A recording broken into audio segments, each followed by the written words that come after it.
are those who would say that the story which follows could happen only in a dream. Regardless of where it could happen, this is the way it did happen.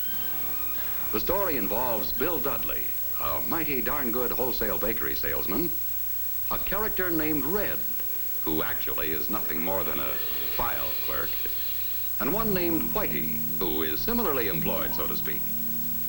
It all starts in this rather strange and out-of-this-world office, which keeps the sales records of every wholesale bakery salesman on Earth, or so the story goes.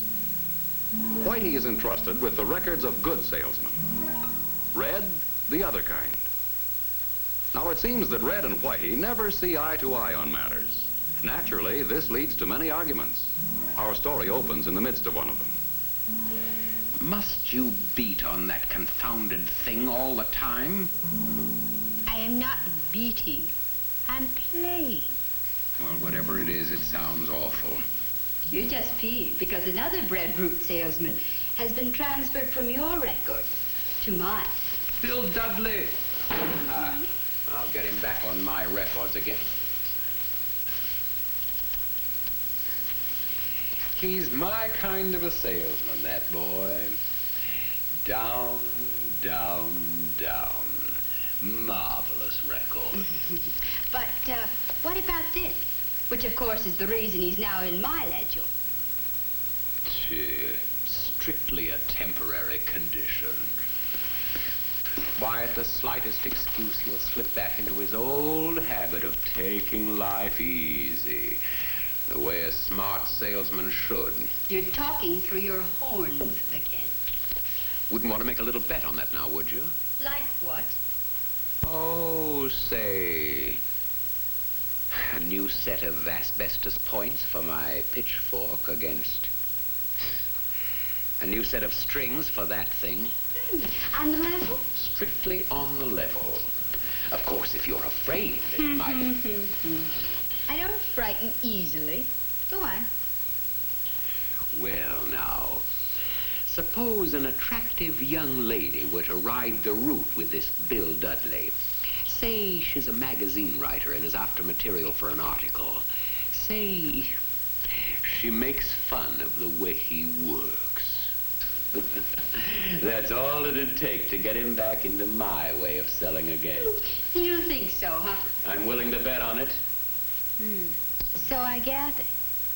But how could we up here fix it so that a magazine writer down there...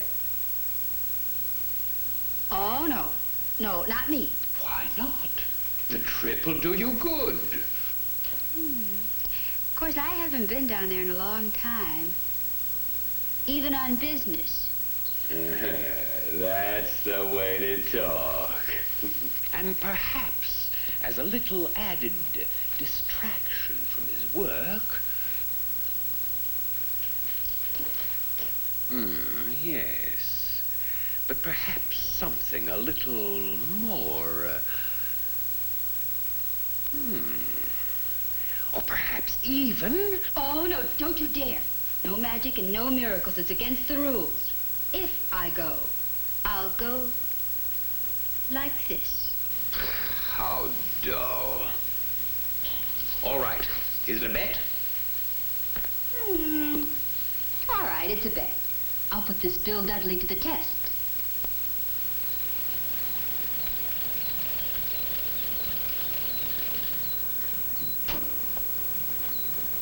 Hi. Let me see if I got this whole thing straight now. You're a writer. Mm-hmm. And you want to do an article on modern food merchandising. That's right. And the boss said it was okay for you to write with me today. Uh-huh. Well, it's okay with me then, but I'd sure have a tough time making my wife believe this one. Well, so would I. Come on.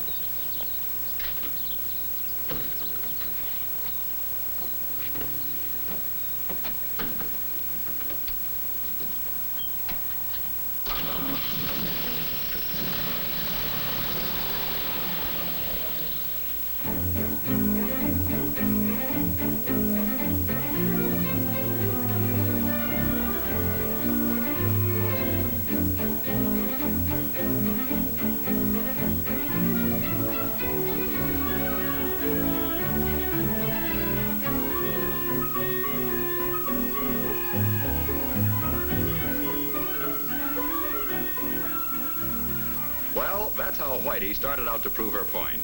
But Red was not far behind. Hey, you're not down here just for the ride, you know. Start working on the guy. We got a bet on.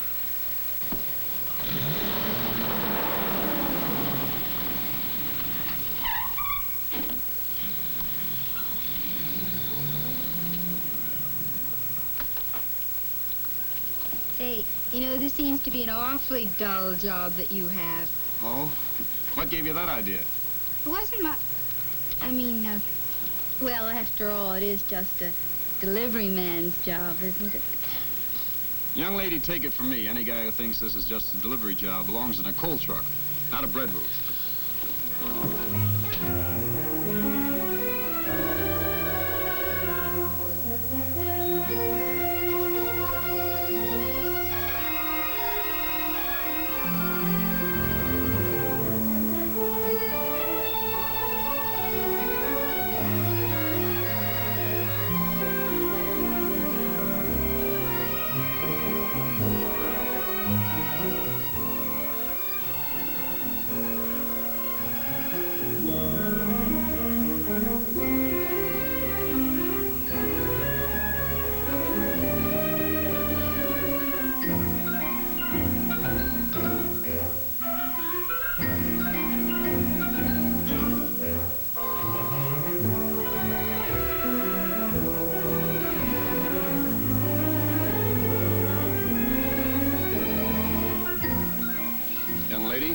You sit there.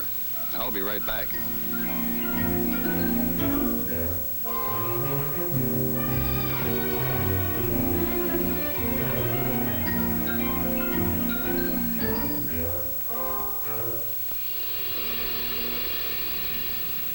Well?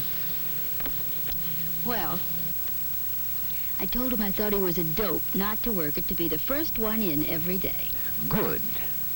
I told him I thought all this push on getting good displays, just a lot of front office talk. Couldn't have phrased it better myself. Why keep a close check on how your load's going, I said. You can always dump it on the last half dozen stops. Excellent. And what did he say? Nothing. That's the trouble. He just sat there listening and looking very thoughtful. There, you see? What did I tell you? My bet's practically won. Gee, you know, I would have sworn that nothing could make him slip back into his old selling ways. Uh-oh. Must be no on the force. Okay. You've talked. I've listened. Now it's my turn. I talk and you listen. First of all, take a look. A loaf of bread. An important food, a healthy food, and a basic food that can be served in more than 100 different ways. And give a look. Not just one kind of bread, but a whole variety. And not only bread, but a whole variety of all types of baked goods. Are you, by any chance, trying to say that you think this business of yours is important? That's exactly the way I feel about it. Uh-oh. There's something about that guy's tone of voice I don't like. But just because we're important in the food picture doesn't mean a guy can sit back and take it easy on this job. Why not? Well, because folks have to go to stores to buy my stuff. So? So, in these stores, there can be as many as 3,000 different food items that are just itching to latch on a part of their food money, including a few other brands of baked goods. So, it's one great big scramble. Up and down the aisles the shopper goes, and what she'll buy, nobody knows. For sure, that is. But every food item tries to make the grade by looking so doggone good she just can't resist buying. Appetite appeal, we call it. And how do you get it? That's just what I was going to ask you. Well, one way is to let the shopper see the actual product. Yes, sir, you can write this down in your notebook. For making the best impression, nothing beats seeing the actual product. Now, one way to get it is with modern packaging. But that's not all. Now, for best appetite appeal, you also have to have good displays. Displays that sell. And believe me, top salesmen are using all the tricks in the book to get them. Tie-in displays with go-together food products. Meal suggestion displays. and a lot of others. So when you stop and think about it, this job of mine is anything but dull. But still, doesn't it get monotonous doing the same routine things every day? Every day is different on this job. Every store is different, depending on what bullseye I'm working on. Bullseye? Sure. You know, a while back I decided this could be a better paying job if the guy used his noggin. That's when I set up 3 bullseyes. Here they are. Grocer goodwill, plus volume, and selling displays. The things I'm aiming for in every store on my route. Anytime you can do something to make yourself better liked in a store, or up the volume in a store by even 1 loaf of bread, or get a new display idea, can mean more dough. I'm just crazy enough to like the feel of more money. That's why I keep aiming for those bullseyes. Well, I better wind up Nellie and get going. Huh. It's jerks like that that end up as supervisors.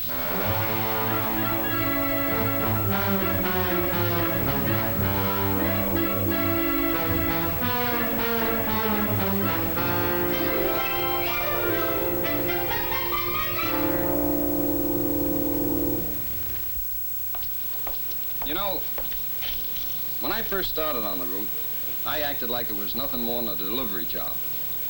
Take this grocer goodwill business. Know how I used to go after that? Why, I used to go into stores and slam doors and... Hiya, Duffy, old boy.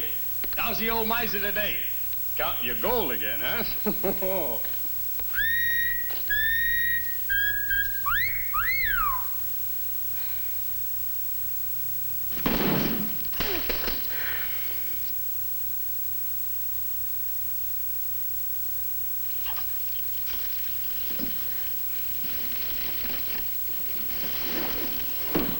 Sorry, Duff.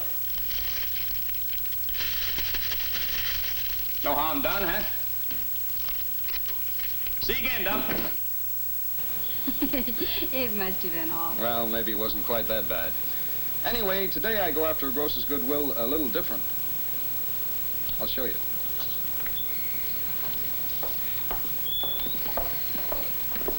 Morning, Mr. Marco. Good morning.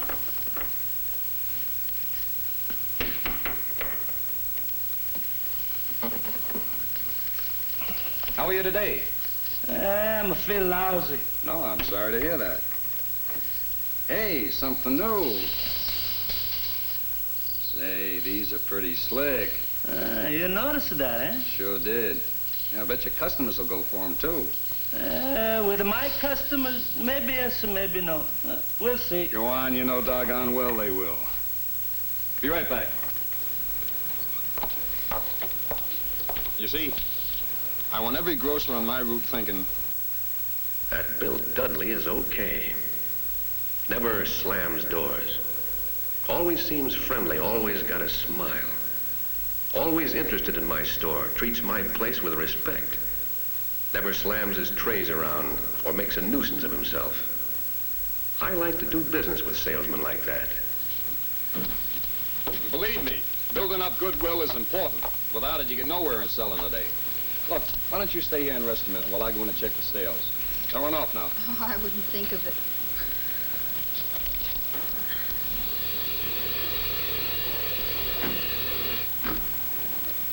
I don't like the way that guy's yakking.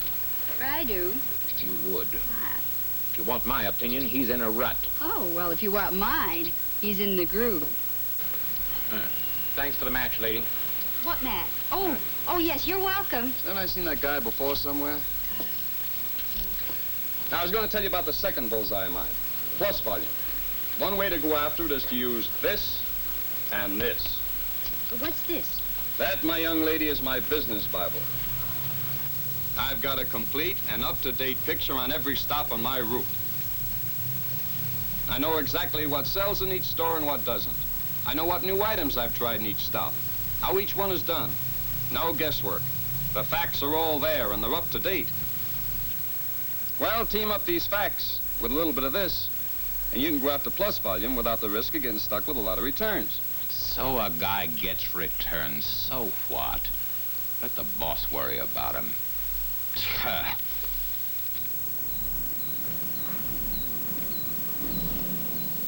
Here's something else a fella can do to get plus volume. Watch me in here.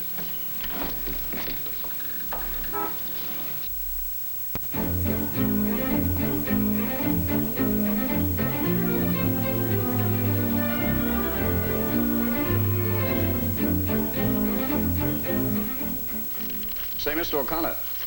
Yes, Bill? I'm putting in a half a dozen of these new sweet doughs. They went over so good last year, we're running them again. Since it's a good profit item, I'm sure you want to keep an eye on them, see how they're going. Here's a sample. See for yourself how good they are. Oh, thanks, Bill.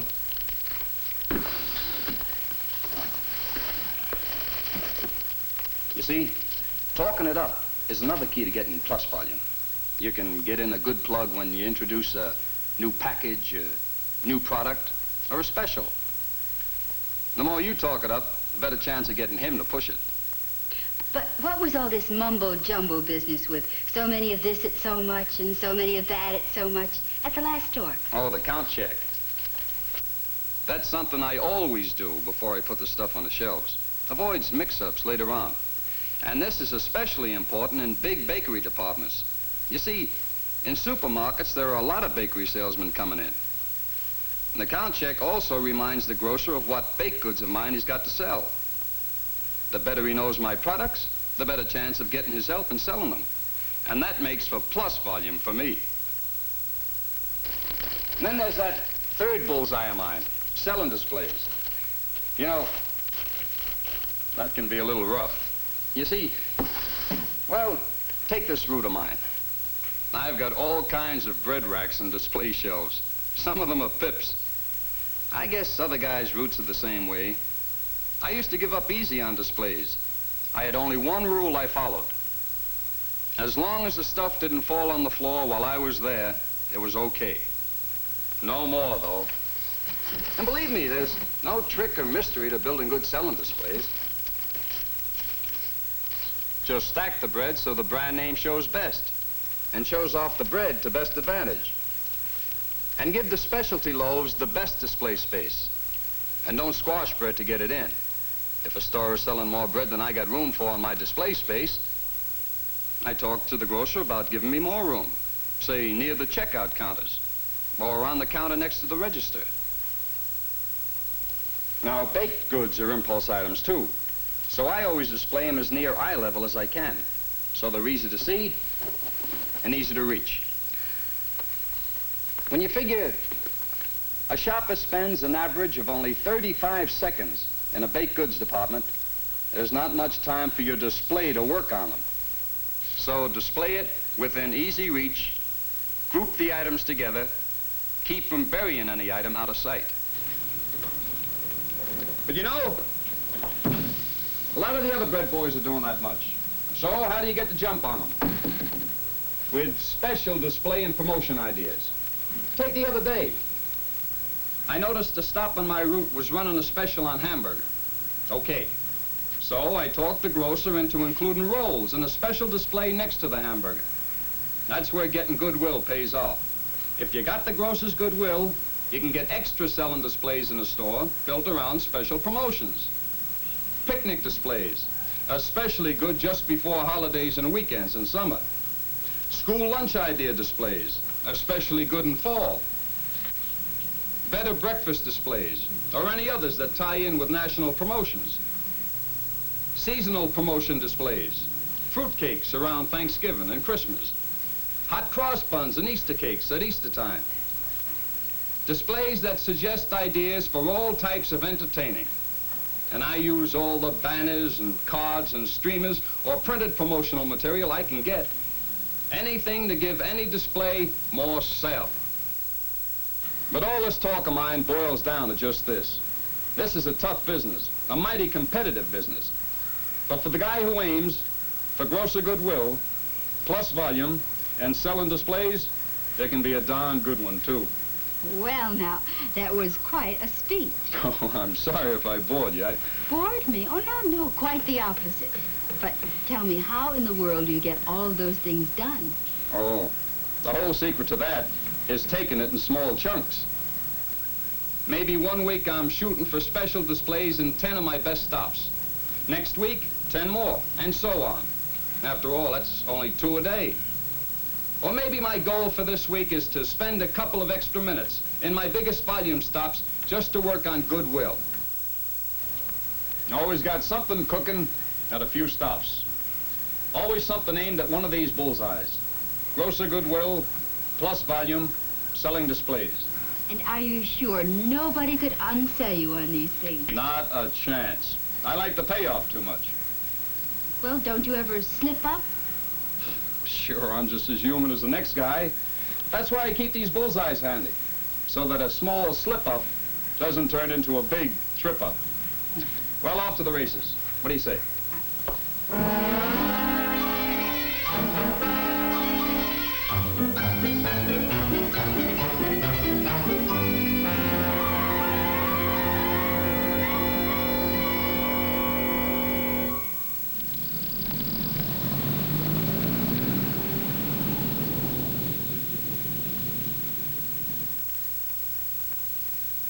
Grosser goodwill, plus volume, selling displays.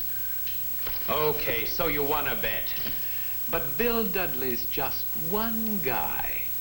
Oh, well, maybe I better drop down and see some of the other fellows on your list. Oh, no, you don't. After all, that was only a bet.